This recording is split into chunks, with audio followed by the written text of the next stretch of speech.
Yan, mainit na issue ngayon itong tungkol sa pagsusulong ng People's Initiative daw. Ha? Nagpapaperma ng mga forms, may mga pinapapermahan ng mga forma para sa isinusulong na tiyatsa. Kaya ang tawag dito ay perma para sa tiyatsa. Kaya lang, ang permahan na ito na sinasabing inisyatiba raw ng mga tao o ng mamamayan ay hindi naman inisyatiba ng masa, kundi sinusulong ng mga kongresista ng Kamara para na nagtutulak ng tiyatsa.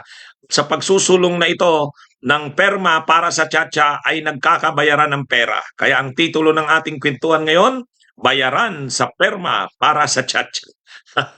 Matindi, ano? Mga munyog mga kababayan. Oh, ito na yung sinasabi natin noon pa.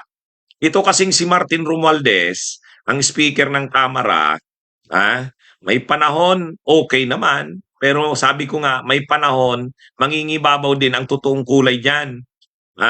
Kontra sa mamamayan din yan si Martin Romualdez. Kaya, di ba, sabi ko sa inyo mga kabunyog, mga kababayan, pag tinatanong ako, di ibig sabihin pala, suportado mo na si Martin Romualdez at ang Administrasyong Marcos Jr. Alam nyo naman po si Atty. Ricky Tumutorgo at si Atty. Enzo Recto, hindi po. Ang sagot natin, o sumusuporta lang tayo nung mga panahong tinatapyas ang confidential funds ni Sara. Sinusuportahan natin si Romualdez at ang mga stand o programa ng Administrasyong Marcos. Pero, at saka yung sa ICC, kung papapasukin na nga, at saka yung pag-suspend sa SMNI, o yun, na planong pag-revoke ng prangkesa nito, okay yun. Pero sabi ko, bantayan din yan si Martin Romualdez kasi hindi naman talaga yan totoong makamamamayan. Kaya lang yan nagsusulong ng mga programang parang para sa mamamayan o para sa bayan dahil sa away nila sa kampo ng Duterte at Arroyo.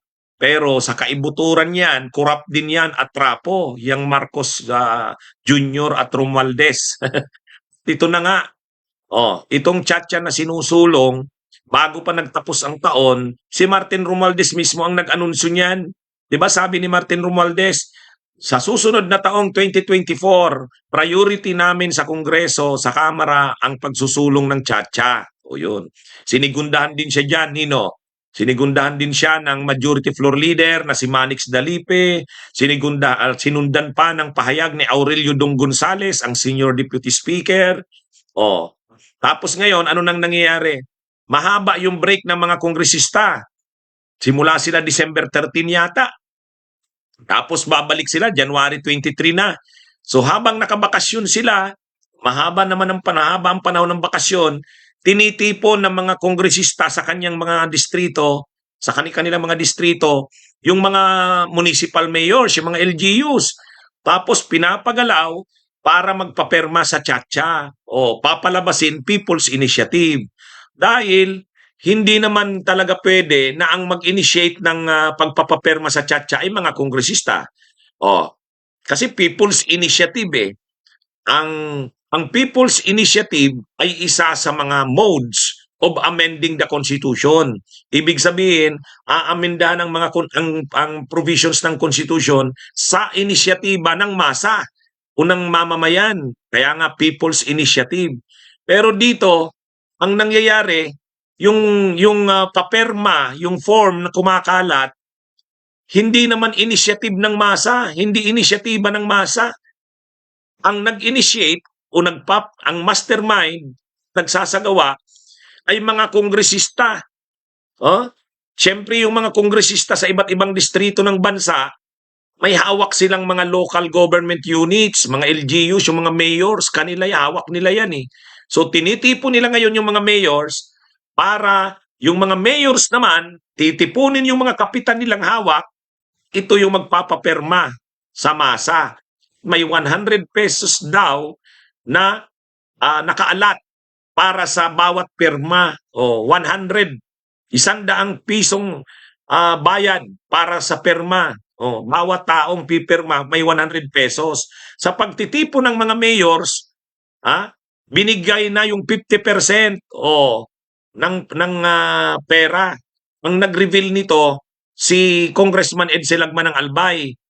Nakikita nyo dyan sa picture, Yang picture na yan yung pagtitipon ng mga mayors ng Albay. O sa amin yan sa Bicol.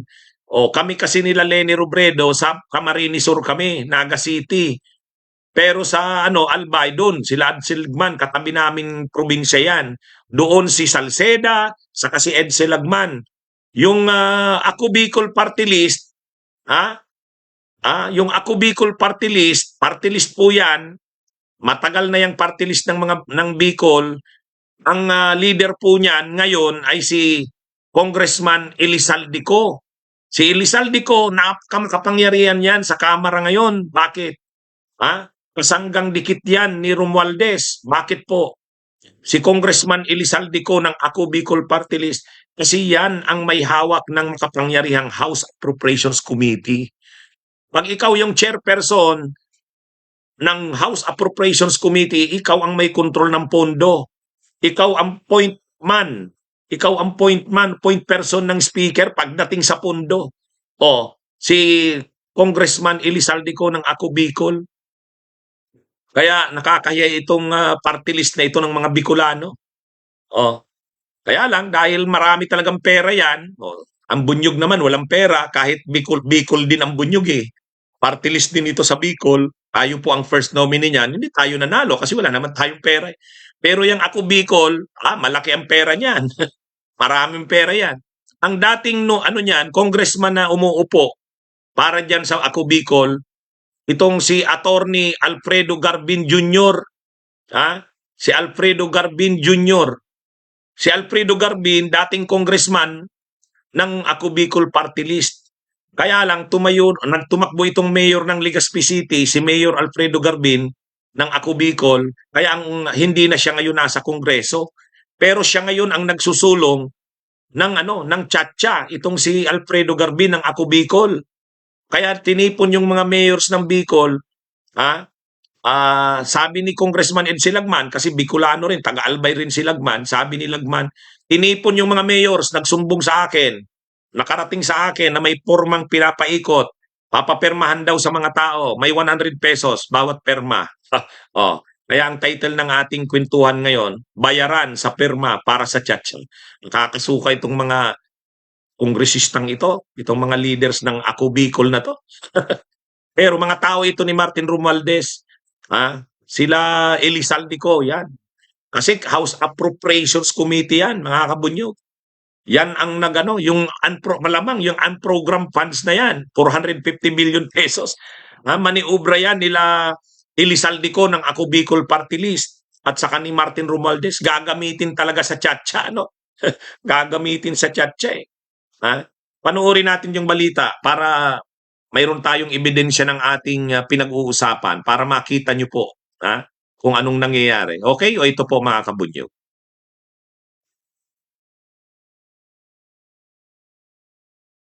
Nagkakabayaran na raw para mauwi sa magkasamang botohan ng Senado at Kamara ang pag-amyenda sa saligang batas.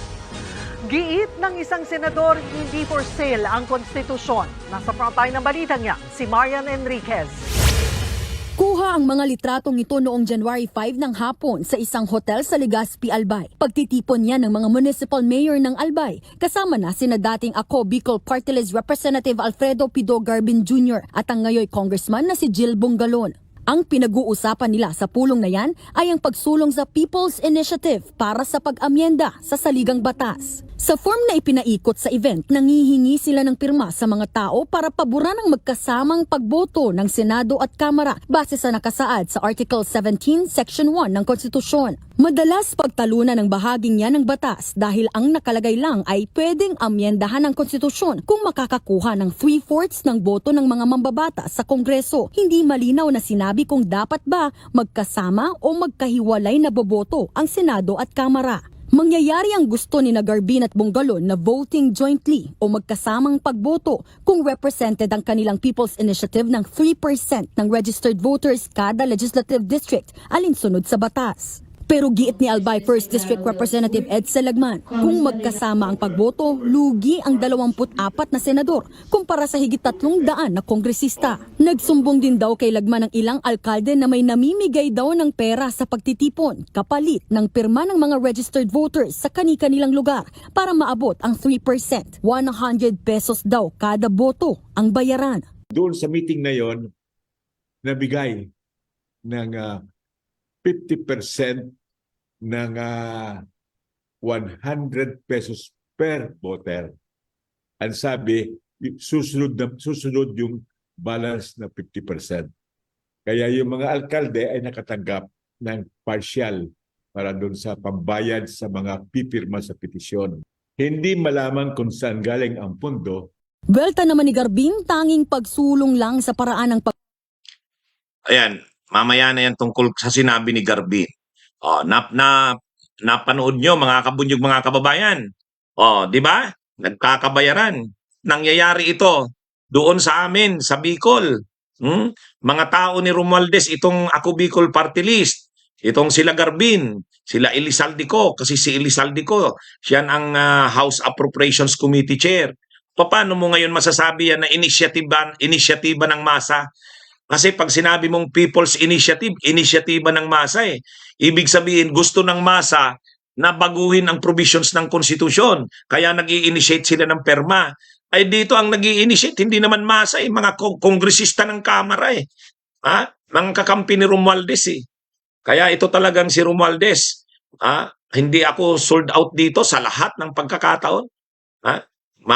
Sa panahong medyo okay ito, okay, suportahan natin. Pero sa tulad sa ganito, hindi araw-arawin natin itong i-expose. Itong bayaran na ito sa permahan para sa tiyatsa. Ngayon, mabuti naman at ang kongresista rin na Bicolano ng Albay na si Ed Silagman. So isang probinsya sila. Kasi yung Ako Bicol na yan, nakabase yan sa Albay. Kami naman sa Bunyog, nakabase kami sa Camarines Sur. Kaya yung mga party list po ng Bicol, Bunyog sa kami. Tapos yung Ako Bicol, kami po sa Camarines Sur nakabase sa Naga City, doon sa lugar ni dating VP Lenny. Pero talo ang Bunyog ng Ako Bicol na yan kasi maraming pera yan. Kontraktor yan si Elizaldico eh, yung Ako Bicol. Yan yung di ba yan yung may-ari ng Sunwest Construction, yung nakakuha ng kontrata doon sa sa overpriced na laptop. So yan din. Kaya kahit nung panahon ni Duterte, busog yan eh. Kasi yung Sunwest Construction na yon, pag-aari yun ni Elizaldico ng Ako Bicol, sila yung nakakuha ng kontrata ng bagamat sinasabi niyang dinivest na hindi na raw siya diyan, wala na daw siya diyan, hindi na raw siya ang may-ari ng ng Sunwest. Maniwala naman tayo diyan. Tapos ngayon, yung mga kongresista ng Ako Bicol, yung Congressman Bongalon ba yun? Tapos itong si Garbin, yung nakikita nyo, dating kongresista yan ng Ako Bicol, sila yung nagpapatipo ng mayors. Sabi ni Lagman, nagkabigayan ng pera, 100 bawat perma. Kaya binigay na yung 50% dun sa mga mayors. Pag uwi ng mga mayors, titipunin na yung mga kapitan, magpapaperma na. Paano nasabi yan na People's Initiative? Inisyatiba ba yan ng masa? Hindi. Inisyatiba ng mga kongresista ng Kamara.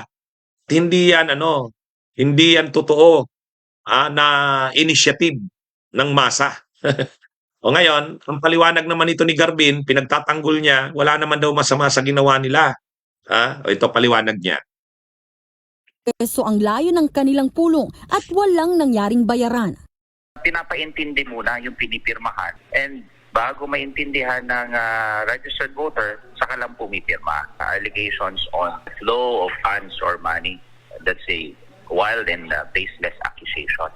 Pati si Congressman Bongalon at ang presidente ng League of Municipalities ng Albay Chapter itinanggi ang akusasyon ni Lagman. Sagot naman ng kongresista, Yan ay talaga expected naman. I-deny nila kung marangal at makabayan ang sadya ng People's Initiative. Why by the people's will?